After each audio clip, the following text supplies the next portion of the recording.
Hey y'all, so I made it to the Davenport Gap shelter.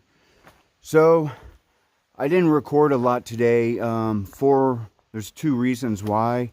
The first reason was today it was supposed to be like raining hard all day long, and it was light just off and on. I mean, it's not the prettiest day today, but it wasn't bad at all. So we were just gonna go to it was like 7.7, and then this one's like 14. Davenport Gap shelter. So when I got there, it was super early, like 11. So I just went ahead. I left a little arrow and told them I'm on my way. And so I hiked here to this shelter. So hopefully they'll catch up. But so what I'm going to get into is what happened at the shelter last night at Tri-Corner Knob Shelter. Now, when I tell you this, I want you to try your hardest not to judge this person and understand that they have a sickness, and I know all about this sickness, and it is a real sickness. So try to have empathy when I tell you about this story, because the person I'm going to tell you about, you got to remember, it wasn't this person who was doing this, but yet the alcohol that takes over someone. So yeah, let me get into this story for you. Okay, so we get to Tri-Corner Knob Shelter, me and Scooter. When we get there, there's a big old jar of moonshine and fruit punch, the kind they sell at Gatlinburg. And you can tell someone only took a few little sips out of it, and it was full. So me and Scooter, we both don't drink. Ice Bear, he's just one of those people who drinks a beer or two and he's fine, which is crazy to me. But that's what normal people do. But Smokin' Joe, he drinks. And even though we all may think he shouldn't, he does. So when we were in Gatlinburg together, I shared a room with him.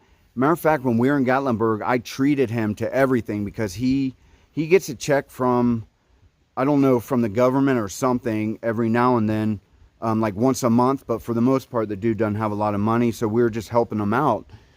So I even bought him a 12-pack when we were in Gatlinburg, and he was fine. He drank it. I mean, he got a little animated and loud, but no big deal. So anyways, we get to that shelter. He comes in, and we're like, hey, man, there's some moonshine. You can have it. And everything was fine. And all of a sudden, he started, getting loud and boisterous. And we were laughing at first because it was funny. But then he started slurring and repeating himself and just getting sloppy. So we all kind of did our own thing and, put on our headphones and started watching a movie. And the next thing I know, he was like 4 feet away from me. I turn around and he's creeping up on me and grabbing my bag. And so I tell him, I'm like, listen, man, I don't know what your problem is, but you need to go back to that wall and leave me alone. And I go, I don't want to, and I was trying to be nice, and he kept slithering towards me and like grabbing my bag, and he was saying crazy stuff.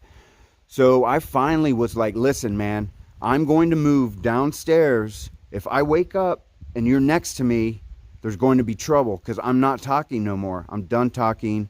If you follow me down to the bottom, there's going to be problems.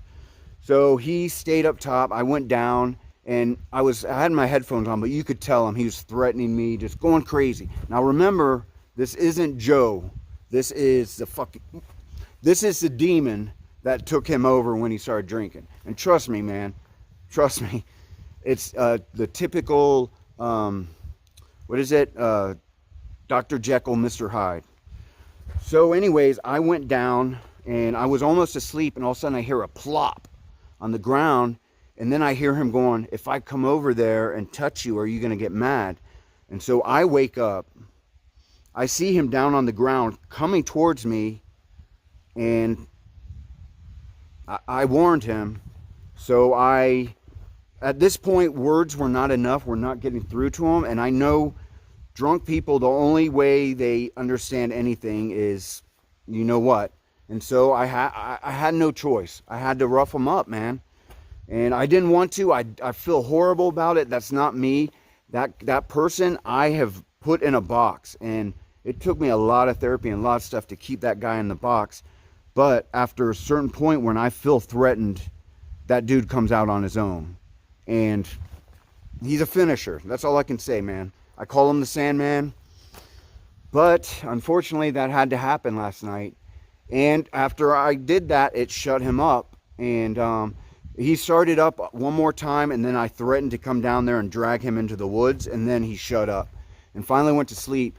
This morning he woke up, he was all remorseful, everything was weird. And the thing is, I cannot take it personally. I just cannot take it personally because I know about alcoholism. I am an alcoholic, and that's why I don't drink. I mean, I never got crazy like him, but still everyone's different. So I told him, man, I go, listen, people like me and you, the best thing we can do to make the world a better place, the number one thing we can do is not ever pick up a drink. As long as we're doing that, the world is a better place. But the thing is, he has to want to stop drinking. No one can make him stop drinking. He has to want it. So I don't know what's going to happen. Like I said, I didn't record a lot, and I know this is long. I'm going to put this on front of my other video. So I don't even know if they're going to show up tonight here or what. But so the future is uncertain. And like I said, that was crazy what happened last night. And I wish it didn't happen, but it did.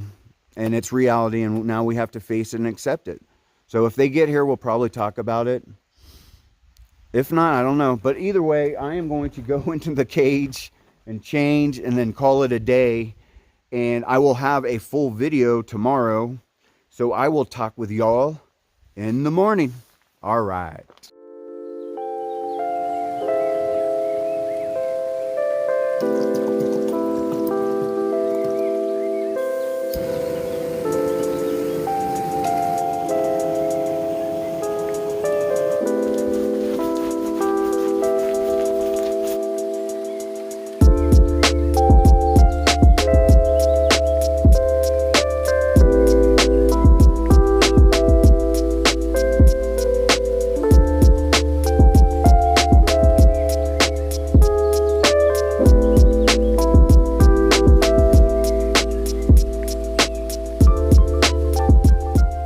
Good morning, y'all. It is Friday, February 19th. And surprise, surprise, it is snowing. So this is pretty business as usual, typical. But man, look how beautiful it is, though. And honestly, I'd rather it be the snow than the rain. So all the guys showed up last night. So everyone got here. And we all talked, and everything's cool, and everybody understands what happened, and it's all good, and there are no hard feelings. And yeah, so we are all planning. We have a really short hike, like 4 miles into Standing Bear. The truth is, I would like to just go in, resupply, and then there's a shelter like 3 miles after it. But I think it's supposed to snow all day, and it's supposed to get down to the low teens again tonight. So I just have a feeling I'll probably get a bunk or something when I get there and just stop and drink a bunch of sodas, like 10 or 12 of them probably. So anyways, last night around 9:30, these guys, we hear voices approaching the shelter really loud. And I was just falling asleep. And these two guys show up at the shelter with their headlights blaring in. And it's 9:30. And man, the thing is that is horrible trail etiquette. First of all, you should never roll into a shelter, especially during the short days after 8 o'clock. I mean, it's just terrible trail etiquette. But 9:30 and loud with your headlights blaring? Nah, man, that's not acceptable. So I told them, I was like, we're full, man. Y'all need to go somewhere else. Because, yeah, man, I mean, that's just wrong, man. You know, we're out here. We've been here for a while. We got situated, and we're all asleep, and it's just not right that two guys come in. And these two guys were not through hikers, so they're going to come in. They don't know their gear very well. They're going to be jostling around, jumbling around, wanting to talk for like at least 2 hours, which means that would have been like 11:30, 12. That's just, no, it's not acceptable. So yeah, when that happens and I'm in the shelter, I let people know. And I think the reason so many people do it nowadays is because no one says nothing to them. Well, anyways, yeah, so that was another thing. One more thing for the Smokies. But we are out. We're almost out of this park, and I am so grateful. So right there, that is northbound. I'm going to get my pack. I'm going to go hiking northbound, and I will get back with y'all. All right.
Hey y'all, so I made it to the northern terminus of the Great Smoky Mountains National Park.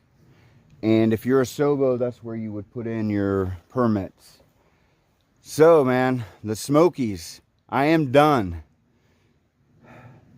Dear Smokies, this is our third rodeo together. And you are a formidable bull. You humbled me, you frazzled me, but dear Smokies, you will never break me. So, until next time, you take care.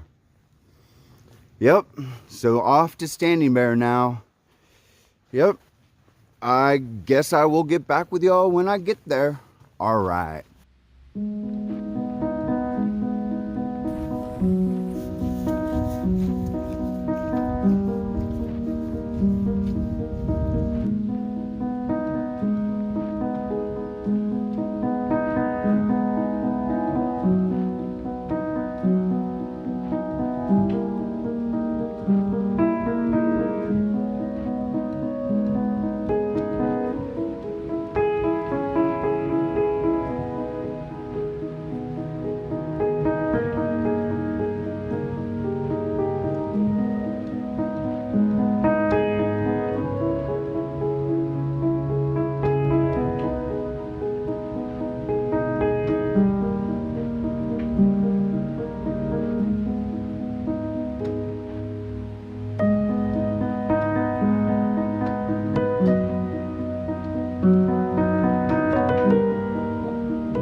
Hey y'all, so I made it down to I-40. If you can see right back there. So you got to do a little bit of a road walk and then you climb up to Standing Bear. So Ice Bear and Scooter are up ahead. They're probably already there. I've been taking my time today, just shooting a lot, and I don't know, I kind of like these like snowy days like this. Smoking Joe is back at the shelter. Man, I think Smoking Joe, I think he's just super embarrassed. And I keep telling him, I'm like, man, trust me, I understand. Because I've done the same thing, man. You just feel stupid, and I feel horrible for what ended up happening, you know. But the thing is Smoking Joe is the nicest guy in the world. He really is, and I feel so horrible. But I can tell he's like, nah, man, I just want to keep on going, get away from everyone. And I think more than anything, I think he's just embarrassed, man. I've told him, man, don't be. I understand. And I really have no hard feelings. I don't at all. But, I mean, we all said we're splitting up anyways, so. And I definitely want to. I kind of like hiking by myself. Like, so. And I'm sure I'll see him all the time. But I think Ice Bear, I don't know, he keeps talking about what we're going to be doing in Hot Springs. And we're like, hey, man, we're kind of splitting up. So I don't know. I feel bad for him, too, because I think he really wants a trail family. And even though he acts like he's okay being independent, he's not. He's not good by himself. So I don't know. I think Scooter's going to have a hard time getting rid of him. But I never have a hard time getting rid of anyone because I just know how to get rid of them if I have to. Yep, so I guess I'm going to keep on hiking northbound, and when I get to Standing Bear, I will get back with y'all. All right.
Hey y'all, so I made it to Standing Bear, and we decided, it's Scooter, Ice Bear, and me.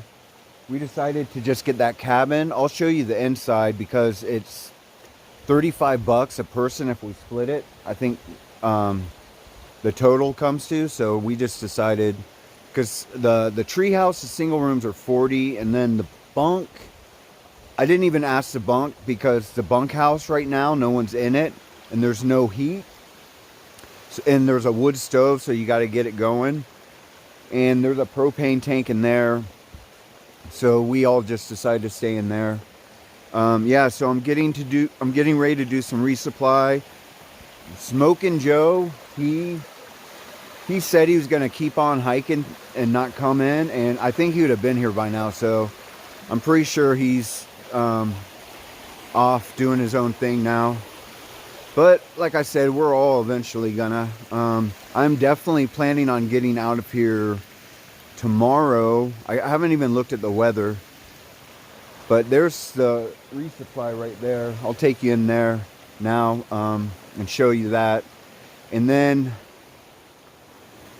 the kitchen is right there, and then that room right there is the bunkhouse. I'll do a little tour, I guess, and show everyone real quick.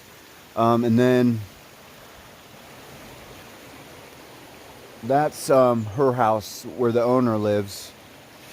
Yeah, so it is pretty cold, but yeah, I think we're just gonna do this Nero, and then we're gonna head out tomorrow because I think the weather looks decent, and I think I'm gonna do 2.5 days to get to Hot Springs, and then I'll do a Nero and maybe a Zero depending on how the weather looks.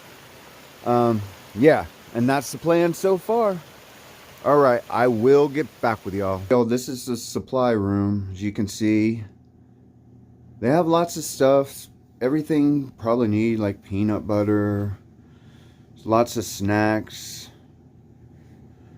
And then they have like clothing and stuff too, and TP, and you know, the pharmacy stuff. And this is my favorite part. Look at all those sodas.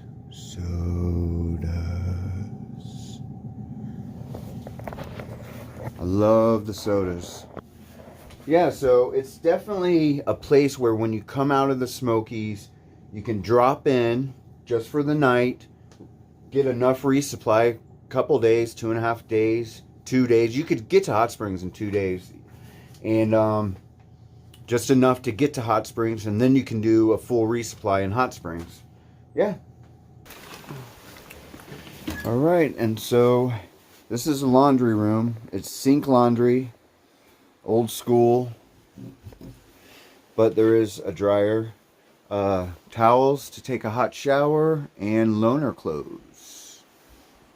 All right, y'all, so there's the bunkhouse, and then right there is kind of like the little fire ring where everyone sits and hangs out, and then the laundry, and then the kitchen. All right, y'all, this is the kitchen. So you got the coffee pot, a refrigerator, you got the microwave, a toaster, then you have a pizza oven, which we're gonna have pizzas later. Then you have stovetop, dishes, and then a table, and you have tons of power strips. Yeah, so this is the community kitchen. There is no heat in here, so it is freezing.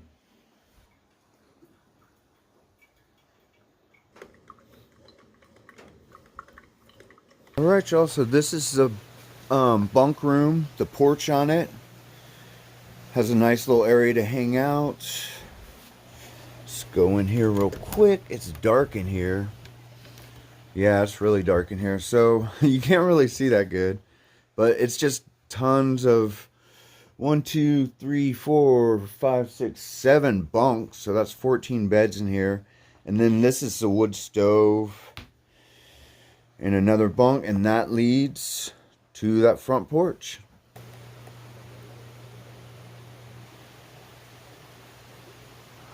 Alright, so as you can see, it says shower, privy, and camping area.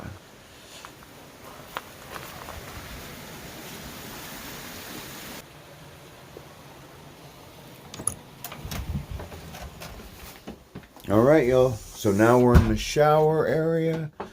Open this door, and there you go.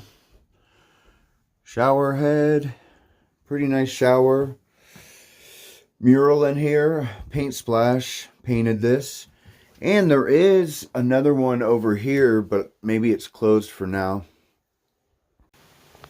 And right here is a privy.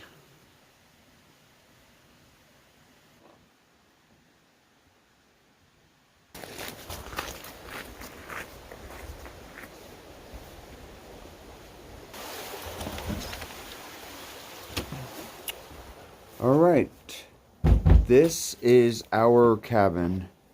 So as you can see, got a heater there, ice bears staying on that bed, and then we have the propane, right, the heat going on right there. Scooter's up in the loft, God bless his soul, it's too tight up there for me. And then that's where I'm sleeping. Yeah, so this is a cool little cabin, especially just to duck out tonight. It's supposed to get in the low teens again, and it's just wet outside. You know, it's that wet cold that just creeps in your bones. So it'll be nice just to duck out tonight and then head out tomorrow. Yeah, this is a cool little place. But so I am going to get busy doing what I do, and going to end the video here. Not much more is going to go on. We're probably going to eat a pizza and just do our own thing. But I will leave you with some standing bear shots to end the video. And I will talk with y'all in the morning. All right.